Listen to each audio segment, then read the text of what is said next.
Hello hello good morning Radhe Radhe. Welcome back to my channel Stree target. Bye bye. हर दिन हमारी energy एक जैसी नहीं रहती है, कभी एनर्जी बहुत हाई होती है और कभी एनर्जी बहुत लो होती है। तो जब आपकी एनर्जी हाई होती है ना, तब आप उसको पढ़ाई में दीजिए, क्योंकि उस टाइम पे आपका कंसंट्रेशन भी बहुत अच्छा रहता है और आप बहुत अच्छे से पढ़ सकते हो।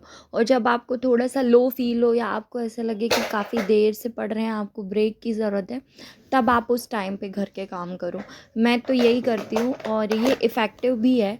आप जितने भी लेडीज़ को देखोगे जो भी शादी के बाद काम के साथ साथ पढ़ाई करके सफल हुई हैं, तो ये एक मेन रीज़न है कि जब आपका ब्रेन बहुत एक्टिव हो, आपको लगे कि आप बिल्कुल भी थके हुए नहीं हो, तो आप उस टाइम पे पढ़ाई करो और कोशिश करो कि सब लोग मैनेज कर लें और थोड़ा टाइम के बाद फिर आप बाकी के काम करो।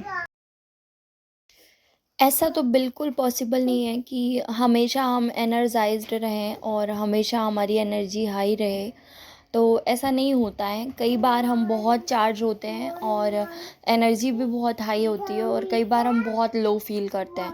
ऐसा लगता है कि मतलब कुछ भी नहीं करें, बस आप एक जगह पड़े रहो। आज आलू मटर की सब्ज़ी बना ली थी मैंने फिर, और ये मेरी दूसरी बार चाय बन रही है। चाय तो मैं बहुत बार पीती हूँ तो आपको चाय तो बार बार देखने मिलेगी।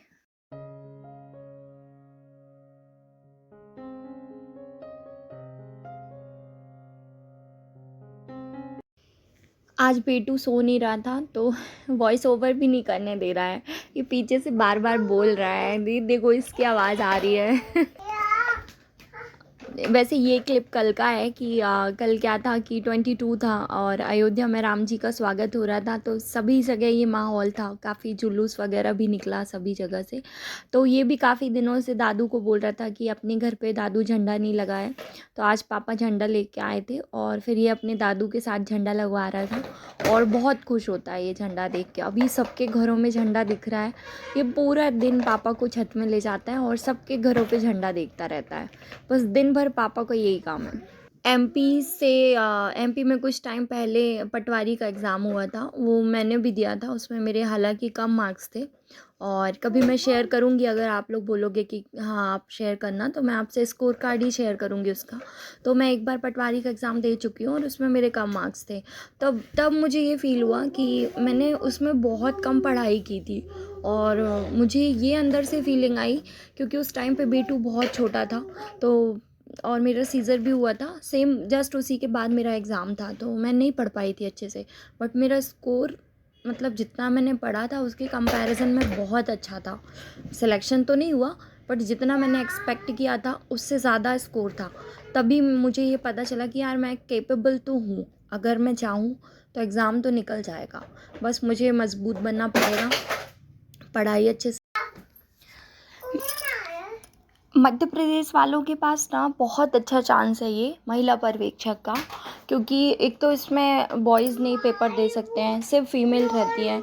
और हालांकि कंपटीशन ज़्यादा रहता है, ज़्यादा इसलिए रहता है क्योंकि जो एमपीपीएससी की तैयारी कर रही हैं वो गर्ल्स भी भर देती हैं कि घर की सिचुएशन अच्छी नहीं है तो टेम्परेरी कोई जॉब मिल जाए। तो महिला पर्यवेक्षक में स्कोर तो हाई रहता है आपका, मतलब 200 का पेपर होता है और 150 के ऊपर ही कट ऑफ गया है अब तक। जो पिछला एनालिसिस कहता है कि 150 के ऊपर ही कट ऑफ गया है। तो लेकिन फिर भी ये रहता है कि मतलब बाकी अदर एग्ज़ाम के कंपैरिजन में थोड़ा सा कम होता है कंपटीशन, तो आप स्कोर कर सकते हो। और सब्जेक्ट थोड़ा सा डिफरेंट है महिला पर्यवेक्षक के, तो आपको पढ़ना तो पड़ेगा, बाकी आप कर सकते हो, ये है। तो मेरा नेक्स्ट टारगेट यही है, क्योंकि पटवारी का जो एग्ज़ाम दिया था उसका कुछ भी नहीं पता चल रहा है। वो घोटाला हो गया और उसके बाद नई कमेटी बनी, उन्होंने क्या किया कुछ न्यूज़ में अपडेट नहीं है। कोचिंग वाले और कुछ बच्चे लगातार आंदोलन कर रहे हैं, बट उसका रिज़ल्ट पता ही नहीं चल रहा है। या तो री एग्ज़ाम तो शायद नहीं कराएंगे अब ये लोग, जो पुराना रिज़ल्ट है और जो घोटाला हुआ है उसी को ये वो कर सकते हैं कि ज्वाइनिंग दे सकते हैं जिन बच्चों ने क्वालिफाई किया है। नया एग्ज़ाम तो ये नहीं कराएंगे, तो उस उम्मीद में नहीं बैठे रह सकते हैं। तो इससे अच्छा ये है कि नेक्स्ट जो अपकमिंग है उस पे ध्यान दें। और अपकमिंग आपका महिला पर्यवेक्षक है, तो मध्य प्रदेश वालों के लिए बहुत अच्छा चांस है। तो जो पढ़ रहा है उसको ऑल द बेस्ट, और जो नहीं पढ़ रहा है, अगर इस वीडियो को देख के आपको लग रहा है कि ट्राई तो करना चाहिए। देखो, मैं इसलिए पढ़ रही हूँ कि मुझे लग रहा है कि मैं कर लूँगी, बट इन केस अगर नहीं कर पाई तो वो पढ़ाई तो लॉस करेगी नहीं, वो कहीं ना कहीं काम आएगी, तो पढ़ना तो पड़ेगा। एक दिन में सारे सब्जेक्ट पढ़ना तो पॉसिबल नहीं है, तो मैं एक दिन में 2 सब्जेक्ट प्रेफ़र करती हूँ। और जब मन लगता है कई बार तो एक ही सब्जेक्ट पढ़ती हूँ, और जहाँ लगता है कि नहीं यार मन नहीं लग रहा है तो वो सब्जेक्ट चेंज कर देती हूँ। तो 2 या ज़्यादा से ज़्यादा 3, इससे ज़्यादा मैं एक दिन में नहीं करती हूँ, क्योंकि पॉसिबल ही नहीं हो पाता इससे ज़्यादा। तो 2-3 सब्जेक्ट करती हूँ जिसमें कुछ नया पढ़ती हूँ, और बाकी रिवाइज़ करती हूँ जो पढ़ा है उसको, और उसके एक दिन पहले जो पढ़ा है वो भी, क्योंकि रिवीज़न और एमसीक्यूज़ ये करती रहती हूँ। इसके बिना तैयारी नहीं हो पाएगी, और इसके बिना जो अपन पढ़ेंगे ना वो भी सब भूलता जाएगा। तो प्रिपरेशन को कोई मतलब नहीं रहेगा, मतलब टाइम वेस्ट करना हो जाएगा अगर आप उसका एमसीक्यू और रिवीज़न ये दोनों चीज़ें नहीं कर रहे हो तो। इसलिए मैं जो डेली पढ़ रही हूँ वो कम पढ़ रही हूँ, और जो पिछला पढ़ा हुआ है उसको रिवाइज़ कर रही हूँ, और उसी उसी जो टॉपिक कंप्लीट हो गए हैं उसके एमसीक्यूज़ की प्रैक्टिस कर रही हूँ, है ना। तो उससे ये होगा कि जब वैकेंसी आएगी ना तो मेरा ऑलमोस्ट 50% सिलेबस तो मेरा ऐसा हो जाएगा जो कि मुझे पूरी तरह से तैयार होगा। उसके बाद जो बचा हुआ सिलेबस है वो तेज़ी से कवर हो जाएगा। आपको पता है यूट्यूब पे काम करने के लिए भी ना बहुत एनर्जी की ज़रूरत होती है, खासकर तब जब आपका कोई व्यूज़ नहीं आ रहा, आपको कोई देख नहीं रहा है, आपको ये डर है कि कोई आपको क्या कहेगा, कि हमेशा वीडियो बनाती रहती है, चैनल तो मोनेटाइज हुआ नहीं, कुछ हो नहीं रहा है, आपने 2-3 चैनल बना के ट्राई कर लिया, तो डिफ़िकल्ट तो होता है।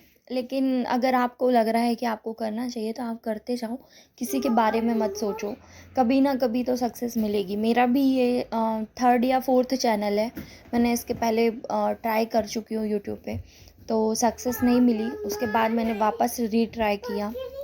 पहले मैं ब्लॉग नहीं डालती थी, पहले मेरा दूसरा चैनल था, और अभी ये ठीक है मुझे अभी। तो यहीं पे इस ब्लॉग को एंड करते हैं, और फिर मिलते हैं अगले ब्लॉग पे। तब तक आप भी अपना ध्यान रखिए, पढ़ाई करिए, और बाय बाय।